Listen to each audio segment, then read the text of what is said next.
What's going on, everybody? It's Jason Schmidt here with Strutting Obsessions. Got my good buddy today, Josh Daniels. And today we're kind of talking about fruit trees that we can use to plant to kind of help our chances of harvesting deer, actually feeding our wildlife, and giving them the nutrition things to kind of help them through the brutal fall and winter cycles. But today we're going to be talking about the American Persimmon and what kind of transpires in going and planting this from a seed till planting out in the field and doing some things like that. So Josh, he's kind of the expert here on it, so we're going to let him take over, and we're going to talk about the American Persimmon. You got it, buddy. Hey, well, first of all, you know what it's like. You go out to the field and you've had many sits and hadn't seen a whole lot of wildlife, and your neighbors, you hear, especially where we're at, you hear some harvesters and you hear some tractors, you hear a lot of action where some of your neighbors might have food plots. Kind of in our situation on the farm, we got cattle and not a whole lot of food plots. So one way we've thought about incorporating fruit trees, to kind of give us that little advantage that we can get that other people are getting through food plots. We got a lot of field edges, certainly got a lot of fields, hay fields, because we got to take care of the cattle.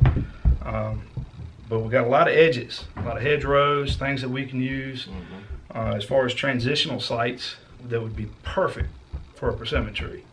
A lot of those early falls, you sit there, your early archery, it might be black powder season, and if you can get in transition and keep a lot of those does in the area, and a lot of big bucks, tend to and they'll follow them right on in. Follow them right on in. That's kind of what you want, and and this could help people like us that don't have the big food plots in and things like that, and this can kind of help you give you an advantage to help draw those deer in. Most certainly. So just a little bit about the American Persimmon. We got several different persimmon varieties. What we're going to use here today is going to be the American Persimmon. You can go to reputable seed sites. I was able to get on Amazon. I got a little small packet of 30 seeds for $12 on Amazon. And if you can get all 30 to germinate, whether you can use all 30 or not, and if you can't, a lot of your hunting buddies, they'd be willing to pay you some good money by the time you get good little seedlings established. And everybody wants to find that little added advantage. So getting these started is going to be the key in what we want to do. So right now we're a little behind the 8 ball. We're early part of January. Ideally, I would have liked to have gotten this started probably about early December, because what you're going to have to do to establish your persimmon trees is they got to go through a cold cycle, and that cold cycle is called stratification. And what it is basically storing your seeds or exposing your seeds to a winter cycle. So ideally we'd like 3 months of a good cold winter in order to simulate winter. What it does to the seed coat, to the seed coat's the strong outer covering that protects all the genetic information that's on the inside that will grow and develop into a seed. So fruit trees and trees in general have a real hard outer shell. And so they have to go through this winter process, and the winter process breaks down that seed coat so that the roots and the establishment on the inside is able to emerge later. And there's several, there's 2 different types of ways that we can do this. I tried this last year, didn't have a huge germination rate, but one way you can do it is you can just simply get you a paper towel. And we're going to take our paper towel, lay it down, and we're going to get some of our seeds. And ideally you want to pick a fruit or a persimmon that will fit your area that you're growing. You're making sure you have the acidity level, the pH level in your soil is ideal for growing that type of seed. So we're using the American Persimmon, which is naturally native to America, essentially. And you can find them anywhere from Connecticut all the way down to Florida, and you can find them as far west as Texas. So there are native species that grow here. There's other species like the fuyu and the hachia and some other varieties that you can find overseas. A lot of them are Japanese type persimmons. And what we're going to find with the American persimmon is there's two types of persimmons. You're going to find an astringent type, and you're going to find a non-astringent type. And what we've got are the astringent types. And basically what that means is that inside the persimmon there's a chemical called tannins. Okay, and you know, growing up here in Virginia, we had a garden down at the house where I grew up, and Dad was famous for tricking all of his buddies. He'd go down, we had a persimmon tree down by the garden, and he'd always find a green persimmon, one that wasn't ripe yet. And he'd cut it up and say, "Here, take a slice." And you sit there and chow down on it. Next thing you know, your mouth feels like it's just got crushed velvet all in your mouth. And that's because of the tannins that are in the fruit. It's a chemical, and what it does is that tannin reacts to your mucous membranes inside your digestive tract, and it shrinks them. And that's what gives you that feeling like you've got crushed velvet all over your teeth and inside your mouth. It's just a nasty thing. So your American persimmon is an astringent variety that has those tannins, and you're going to need to wait till they get mushy. They're going to have to be ripe. You can barely squeeze them. And you can squeeze them and leave a thumbprint. I'd let them go even a little further. Okay, and that's when they'll usually start dropping, is when they get to that real ripe stage. And that's, of course, when deer move in, sweep in, they love on them. Raccoons, you find a lot of bird varieties that'll come in and just snack away on them, which is good too, because once you get an establishment of persimmons, these animals and critters that come in and feed on them, they're not just going to necessarily sit at the tree and have dinner. They're going to take them off with them, especially your little raccoons and birds. And once they process some of the seeds, it's going to come out the back door, and they'll disperse them for you, and you get in other stands with persimmon trees. So that's the good news with that. Now you have non-astringents like the fuyu and the hachia, and what that means is they don't have those tannins. You could pull them right off the tree. They can be firm just like an apple, and you can just bite into them at any time, and you still get that sweetness to them. And these are, I mean, persimmon's been known as candy. It's just super, super sweet. So, and that's what draws them in. Deer love them. Wildlife, critters of all species, just, they love them. So it's going to be real good for your property if you can get a good stand of them. And you typically want to plant, there are male and female. Right. Well, certain varieties, they've been able to crossbreed them, and I think the fuyu is what's called a non-dioecious tree, which means it's going to be hermaphroditic. The tree is going to grow, it's going to have female flowers, and it's going to have male flowers, and it'll be able to self-pollinate itself. Okay. Which is ideal. Which would be ideal. And having to plant a couple different ones. Several trees and making an established grove. But the American persimmon, what we've got today, it's a dioecious tree, meaning you're going to have to plant a male tree as well as a female tree. Now, there's no way of telling what seed is what and what we come up, and that's why you're going to have to establish a necessary grove. 2 to 3 trees, preferably 4. When you plant them, you're going to have to plant them about 20 feet away from each other, so that way they're within that cross breeze. Okay, when the winds blow, it'll be able to take that pollen and distribute it from the male tree to the female tree, and that's where you get your pollination. And of course, we've got bees, moths, and birds and insects of various degrees that are going to come by and help out with that process. So, absolutely. So we're going to take the seed. We're going to wet the paper towel. Is that the next step? Well, we're going to lay them out. We're just going to kind of scatter them, and just going to put them on our paper towel. Okay, and then what we're going to do is we got a little Food Line Ziploc bag. Doesn't matter. This is not a paid ad for Food Line. You can use whoever you want to. We got a little pocket knife, and we're just going to put 5 little slits that go front side and back side in the plastic baggie. We'll do one kind of towards each corner, and then lastly we'll put one kind of in the middle. So we got our baggie prepped. We got paper towel, and all we're going to do is fold this over. And then we're just going to give it a good little mist, kind of saturate the paper towel. We'll get it on both sides.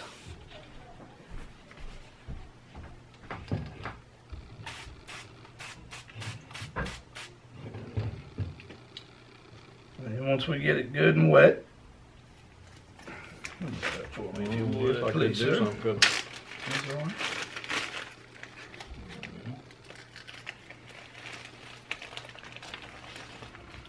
And then we're just going to get as much air out of it as we can. It's not going to get it all because we got slits in it, which is fine. We want it to breathe, but seal her up. And seal her up.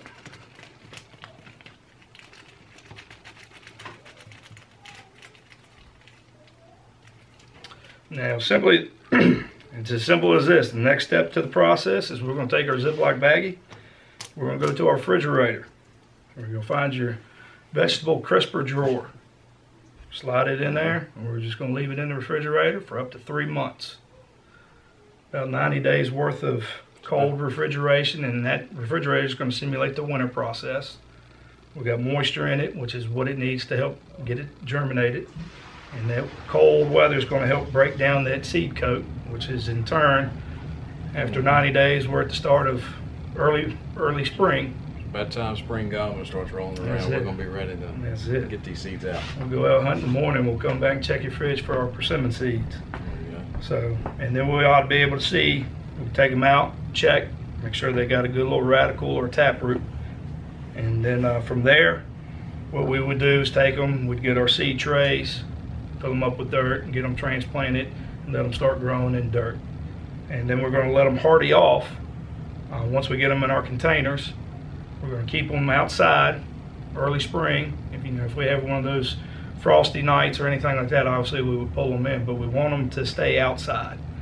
So we're going to find a windbreak somewhere where they're not going to get beat to death by wind, preferably upside a building of sorts or under your deck, somewhere where you can put them where they're just not going to get beat to death by the wind. Let them hardy off and get used to being outside and get through that first early part of spring. And we ought to start seeing a persimmon tree that's going to start getting about 10 to 12 inches tall. And, at any point you can get you a bucket and still keep it in your nursery beds. Keep them outside until you're ready to find a spot and transplant them outside in their permanent home. So, but tried this method last year, got a little bit of germination rate. But if your wife's anything like mine, this is a tough method because somebody's always in and out of the refrigerator, cooking dinner every night, and you go down to the vegetable crisper drawer and pulling something out good to eat. So there's a lot of disturbance with this. Constant temperature, I think, is the key. Yep, if you do that. Germination. And this is a method that works with a lot of flowers too. A lot of your bulbs that you plant, things like that, go through this similar process of stratification. So this is just one way to artificially stratify them and get them prepared for the spring months. So, okay. The other method, what we're going to use, we are going to do a direct sow. We went and got these nursery tree pots, and they're a lot taller. And the reason for that is these persimmons, as well as some of the chestnuts we're going to end up doing, they have a taproot. And early on, they established this taproot. And this taproot, it's going to be the lifeline to keeping this sapling, this treeling, surviving. So the reason I'm preferring this method as opposed to the Ziploc baggie is that once you direct plant it into this container, we've got 12 inches worth of growth to where we don't have to touch, we don't have to disturb, we don't have to do anything to it, which is going to be vital to that taproot. Going through the paper towel method, by the time if you let them sit too long and they've got a longer, they're going to grow through that paper towel. So now you risk damaging that taproot, getting it out of that Ziploc baggie and getting it into your dirt. So it's just too much movement. So I think I'm going to prefer this method a whole lot better for that simple fact. We got a good tall container that root can grow down without being disturbed. So from here, once we get it established, what we're going to do, we'll be able to take it directly to the field wherever we're going to want to plant them. We can dig us a hole take it out of this container one time, so we're only disturbing it once, get it planted, and cross the fingers we got good rains, and we can put cages around them and do anything else we can at that point to take care of them. But that's going to be our preferred method this go around. Yep. So we talked about stratification. Another method or another technique that we're going to be able to use to help us along with this is a method called scarification. And just like you get in an old street fight, you get some road rash or anything like that, and you're going to scar up. You know, just like if you fell down and scraped your knee, you're going to get a scar. So we're going to take it, we're going to do minimal damage to the seed coat. What that's going to do is it's going to allow that moisture to help get inside the seed cell. It's going to help with that winterization, that stratification process that these seeds have to go through before they'll germinate. You know, it'd be a real easy world if we could just go out there and pop these in the dirt and watch them come up like you can do with most flowers, but it's going to be a little different story. So we're just going to take your seed and just lightly rub it all over this little fine grit sandpaper. Just kind of rough up that seed coat. Not messing up the integrity of it, just giving it a light, just light sand. Just a light sand. Put a little scars in it and just help it along. A little artificial work here. It's real simple, and we'll just drag it across there to get them prepped up. And then we get these containers. We went out on Amazon, was able to find 50 of these for about 35 bucks on Amazon. So these are about your 10 to 12 inch pot. We like them because, you know, we're not going to have to touch and handle the seed very often. Once we direct sow it in this, the only time we're going to have to touch and risk disturbing any roots or tap roots is going to be when we take it to the field and we go to transplant it in its final spot. Right. So went to Lowe's, we got us a big 64 quart bag of potting soil. Nothing fancy. But we're just going to get these rascals filled up about 2 inches from the top.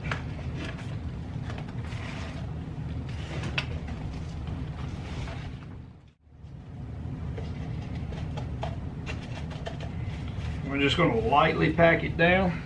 We don't want to totally compress and compact it. We want nice dirt for the roots to be able to do their thing once they grow down. We want them to tap root to grow down through it.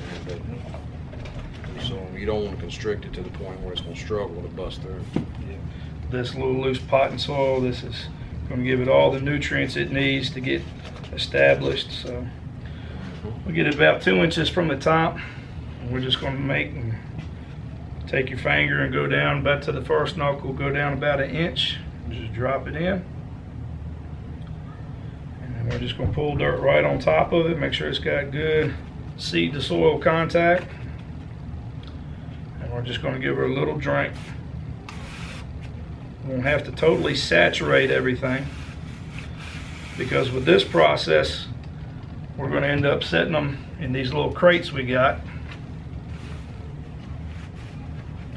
Helps keep them vertical and upright. Keeps them vertical, upright. And with this one, we'll get about 4 per basket.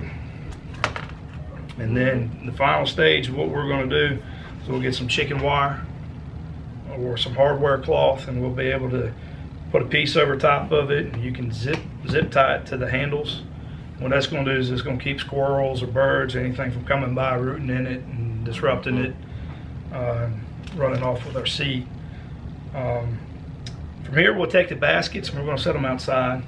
Preferably, we'll again keep them in that windbreak somewhere up next to a house where they're not just going to be beaten and bombarded with wind.